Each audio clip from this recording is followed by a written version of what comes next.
All right, let's talk about Metal Gear Solid Delta, the remake of Snake Eater, whatever you want to call it. I've been playing a review copy. I did a whole video on Game Ranks. If you want like the more simple clinical video, check that out. It'll be linked in the description down below. But here, I just kind of wanted to yap about it for a little bit, put my thoughts on paper, treat this like a podcast, if you will, because you guys watch this channel, you know I love Metal Gear Solid. It's my favorite video game series of all time. So I have a lot to say, but do not take my fandom for like blind shilling for this, because I actually didn't really want or need a Metal Gear Solid remake, a remake of Metal Gear Solid 3. Do I think it's even necessary? The way they handled it, is it necessary? I don't know. But what I can say at the very least is I think they did a good job with this. I think this is a good remake. It has performance issues, and it has some things that some, hardcore fans and, people like me will find a little annoying here and there. But I think that they did a really good job representing that original game. The work that Hideo Kojima and his entire team did. None of it is cut, edited down, censored, your corners or shortcuts taken. It's just the game. Well represented, now with a shiny new coat of paint and slightly better controls. So for some people, I understand spending $70 on that. It's not going to be worth it for them. I think at the very least, if a newcomer to Metal Gear Solid touches this, they'll think it's cool. Did Konami just kind of remake or remaster the game enough because like some people just can't get behind like old PS2 graphics and controls? Maybe, but I think Metal Gear Solid 3, and really you can argue Metal Gear Solid 2 as well, they fall in a very interesting spot in terms of being remade, because unlike things like, say, the Resident Evil 2 remake, perfect example, right? The Resident Evil 2 remake is a remake of PlayStation 1 Resident Evil 2, which was a simple, lo-fi, older game that aged, and it had blanks that could have been filled in. The thing with something like Metal Gear Solid 3, in my opinion, it didn't have any blanks that needed to be filled in. So that's where like I feel like a lot of people can say like maybe this remake is kind of unnecessary. I would say safe is the word. They played it safe, and I think that's for a couple of reasons. Number one, they don't have Hideo Kojima anymore, so any broad creative decisions would have been received poorly by the public and by fans, but also maybe it wouldn't have felt right. It wouldn't have fit right. Maybe they didn't want to have another Twin Snakes situation on their hands. I don't know. Look, all things aside, I am glad this is more just, hey, here's Metal Gear Solid 3, and not something like a Twin Snakes, which added stuff and did crazy shit. I know Hideo Kojima had some hand in that, but like that aside, look, if Konami is going to do anything without Hideo Kojima, the way I look at it is at least they just did this. I don't want them to go and make a Metal Gear Solid 6 without his input or anything like that. If they can just kind of faithfully and respectfully remake the original game, re-release it, that's fine by me. Whether or not people want to buy it, like whatever, I don't know. I'm saying all that aside because like I said, I think that they played it safe, but it was good in this instance because Metal Gear Solid 3 didn't need filling in the blanks. It's already a really solid game.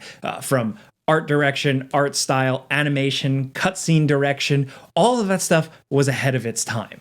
The gameplay was clunky, goofy, silly, and flawed. And to be honest, it still is, because they didn't change a ton. They made it a little bit more modernized, a little bit more accessible, tweaked some controls, third person over the shoulder aiming, better crouch button. And I think for some people, that's going to do a lot. What I got a lot of enjoyment out of was, playing through it and seeing that, number one, like I said, they didn't fuck anything up, but the character designs, the graphics on these characters, I think really was just exciting to see. And I say that as somebody who has followed this closely, but also like remember when the pachinko like slot machine footage came out. Does anybody remember that? Where like, Konami, of course, they make pachinko machines. They were using like Fox Engine Metal Gear Solid 3 cutscenes that looked incredible on these machines, and people were like, what the hell is that? We want that. So it kind of like looks like that, or at the very least, like it gives you that feeling. Like now when I look at this Snake, when I look at this boss, when I look at this Eva, when I look at this Vulcan, it's pretty awesome. It's really cool to see them. The characters were already very expressive for the PlayStation 2 era, like remarkably so, way ahead of their time, right? Like their eyes moved, their expressions changed, their mouths moved. But now that little extra fidelity, the detail on the characters' faces, and just their faces able to move a little bit more, does make a hell of a difference. So I really just got a kick out of like seeing characters I love, a story I love, just looking fresher, looking a little different.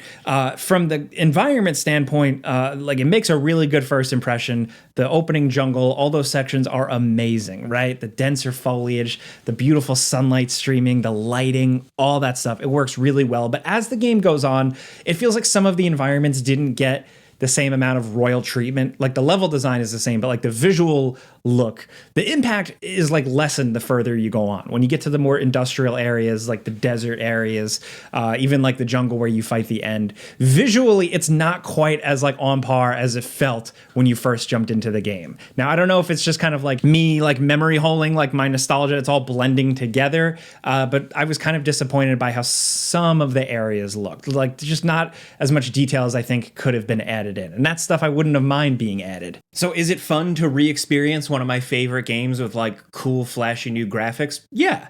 Does it lose a little bit of that original feel because of the changes to the color palette and the fact that, I'll admit, the game does look just Unreal Engine 5 as hell. I think some of the scenes have some of that impact stripped away just because of how it looks now. A little bit more generic. Yeah. This happens with remakes. I feel like it's inevitable at this point. It always happens. We always talk about it like this. It's not replacing the original game for me by any means. I think I should be upfront about that. Especially, at least right now at the time of making this video, when it comes to performance. Yeah, let's get into that. The performance, because that's been a lot of the conversation with the pre-release reviews, right? Performance isn't that good. It's not rock solid. It should be rock solid. Personally, playing through it, I didn't find it catastrophic. Digital Foundry did a whole breakdown and showed the details and counted the pixels and stuff and showed that it leaves a lot to be desired. For me, the frame rate would dip a little bit here and there. I wasn't happy about that, but I found it completely playable and it didn't turn me off. That's what I go for really, is if something turns me off. If something just looks fuzzy and muddy and low resolution, or the frame rate is just dog shit.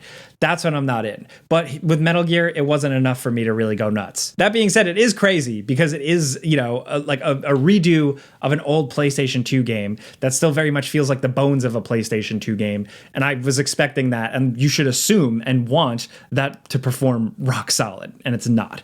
I can say, oh, it'll be cool if they patch it, like they fix some things in the Legacy Collection or whatever it was called, but that shouldn't be the case. Games, especially a game like this, just like this standalone simple remake of a thing, it should release and be done and fully cooked, and that's it. Again, wasn't a deal breaker for me, might be a deal breaker for some people, but the gameplay is very interesting because I think it plays much better. There are some issues here and there. I'll right off at the front. The camera angle now is like third person over the shoulder when you go in grass automatically. It doesn't automatically default to first person. I found that kind of weird. I also think the cover system is not good. How dare you steal away the old Metal Gear cover system. It's like a way of life at this point. It was never perfect, but this new cover system I don't like at all. It's kind of like where you go and you hope you hit it right and his animation will connect and take cover the way you want. And it's not always reliable. And that's unfortunate. The old games, you would just move up and it would be like a click snap into cover and it would be easy. So changing that didn't really work for me. I don't know why they did that. Third person over the shoulder aiming is great. I think that's a really nice improvement, as well as crawling. So the crouch crawl button, it's like separate now, but you can still do a dive roll to crawl, but you can also do like a walk or run straight into a crawl, and it's smooth as butter, and it's really cool to pull off. And for someone who has played these games so much, doing something like that where it's a little bit more Metal Gear Solid 5e, I really like that. I couldn't get enough of that. Snake is now just like way less like herky-jerky and stiff and awkward. CQC feels way better. It's way easier to do exactly what you want to do on a guard and not like accidentally slam him to the ground. The buttons there just really, really worked well. First person mode in general has way more maneuverability to it, and I really like that. And to flip back to like two other nitpicky things that just rubbed me the wrong way.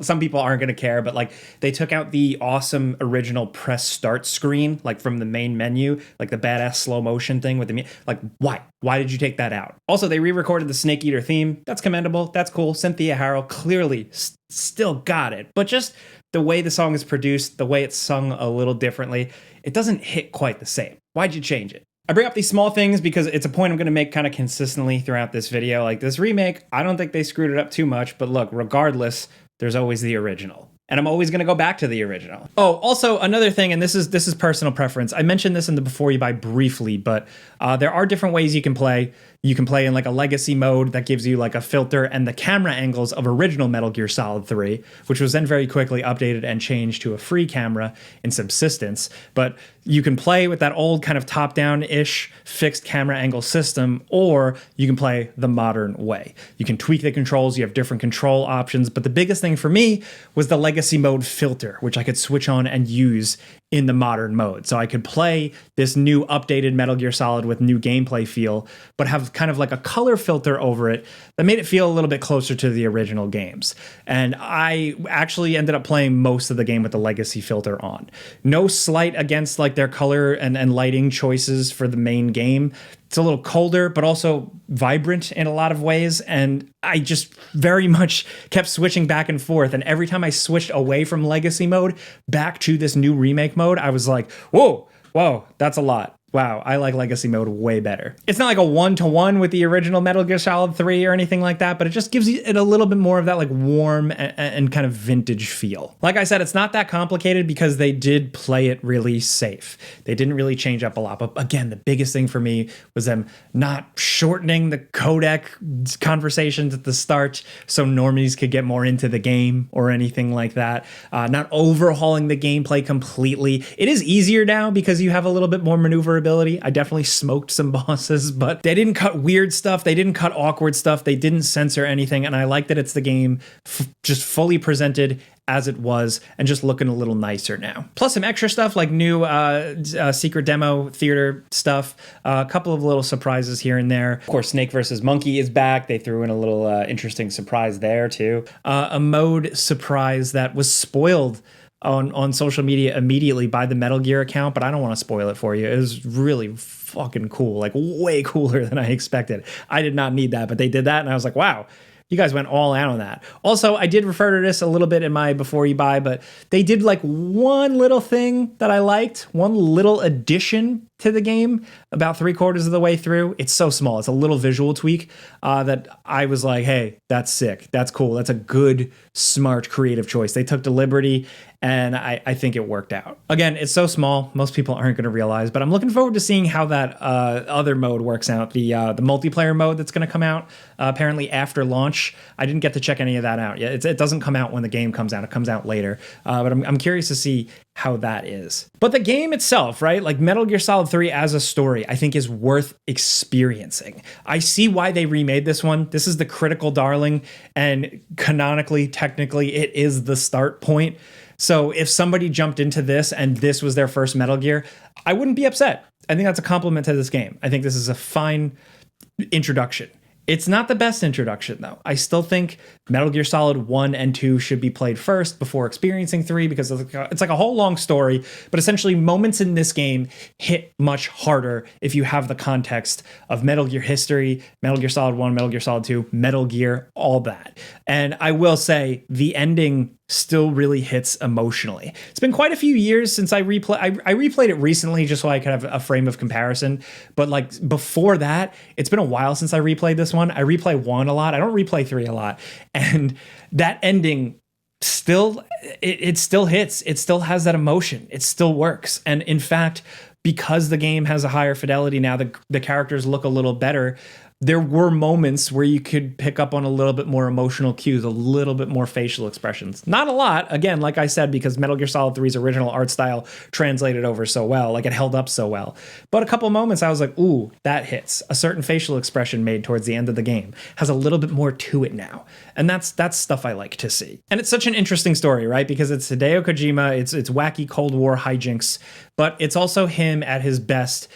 What I love the most about Hideo Kojima, which is, and I said this in my Death Stranding 2 video, respectfully, teenage boy bullshit. And by that, I mean cool shit you'd scribble on the back of your notebook.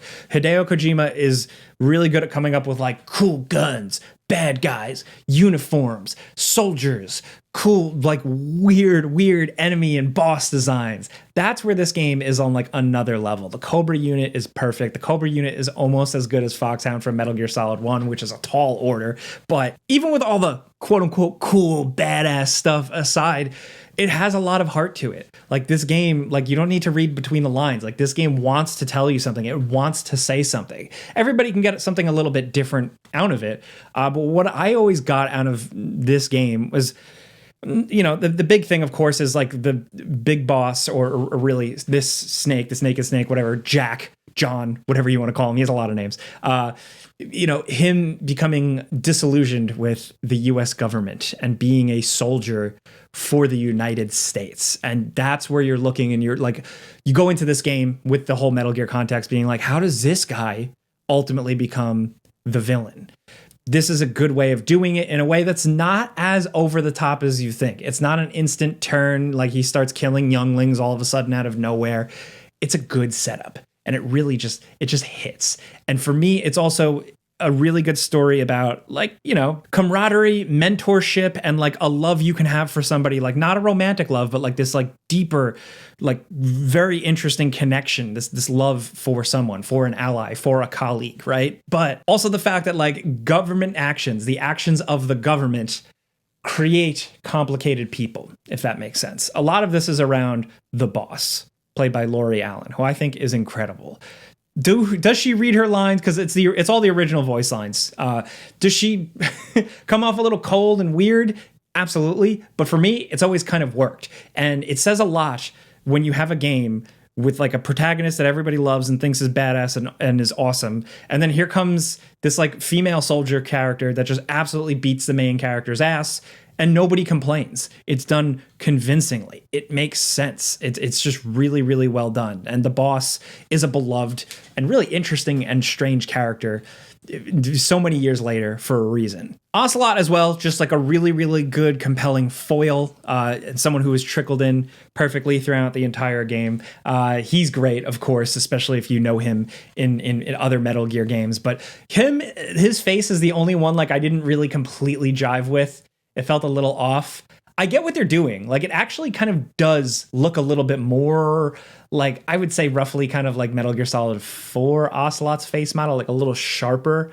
But I don't know, it was just the hardest to get used to. For me, it was the boss, Snake, and Vulcan, whose faces I think made an incredible difference. But with Ocelot, with Vulcan, you have so many memorable moments, so many weird things that happen, so many creative, clever moments that happen, odd moments, moments that are all about like the intricacies of like guns or weapons or techniques.